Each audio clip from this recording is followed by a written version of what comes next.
jagalah dirimu supaya hatimu jangan syarat oleh pesta pora dan kemabukan serta kepentingan-kepentingan duniawi, dan supaya hari Tuhan jangan dengan tiba-tiba jatuh ke atas dirimu seperti suatu jerat. Kata-kata yang dipakai oleh Tuhan untuk mengingatkan kita adalah jagalah dirimu supaya hatimu jangan syarat oleh pesta pora, kemabukan dan kepentingan-kepentingan duniawi. Dengan arti kata yang pertama yang Tuhan inginkan supaya Anda dan saya responi adalah Anda dan saya harus change your lifestyle. Kita harus berubah, cara hidup kita harus berubah, gaya hidup kita harus berubah. Bapak Ibu Saudara, ketika Tuhan mengharapkan kita supaya kita merubah gaya hidup kita, itu artinya Tuhan mau supaya kita jangan hidup dengan cara-cara dunia. Karena dunia ini tidak bisa dijadikan pegangan hidup. Sekali lagi, jangan hidup dengan cara dunia. Karena dunia ini tidak bisa dijadikan pegangan hidup.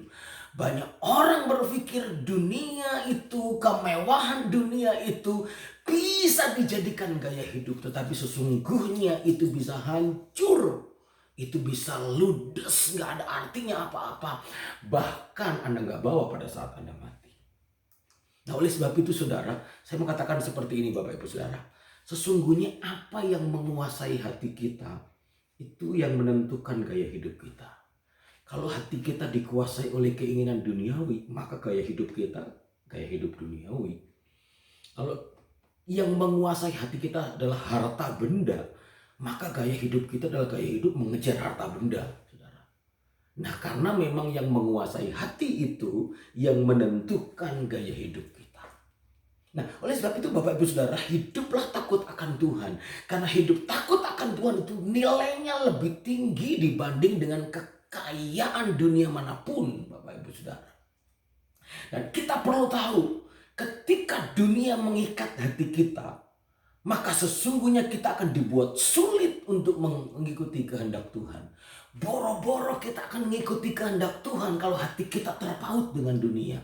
Sebab itu Tuhan bilang, rubah cara hidupmu.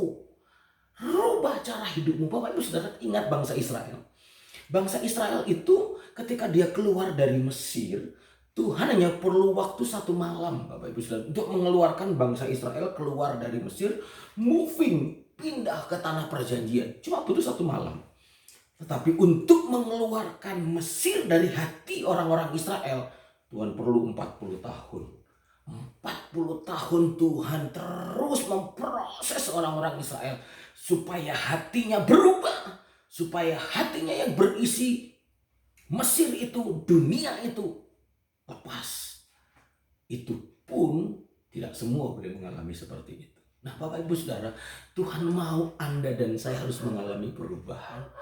Tuhan mau supaya kita, Bapak Ibu Saudara, sebagai orang-orang yang percaya, kita harus menang. Melawan duniawi ini, kita harus lepas itu. Kita harus menjadi orang-orang yang berjuang. Berjuang tapi bukan dengan cara-cara duniawi. Seperti hanya Rasul Paulus pernah berkata, pernah menyampaikan sebuah statement kepada orang-orang di Korintus. Kami memang masih hidup di dunia, tapi kami tidak berjuang secara duniawi. 2 Korintus 10 ayat 3-4. Kami memang masih hidup di dunia. Anda dan saya masih hidup di dunia. Masih berpijak di dunia. Tapi jangan pernah berjuang dengan cara-cara dunia. Jangan pernah engkau hidup dengan gaya hidup dunia.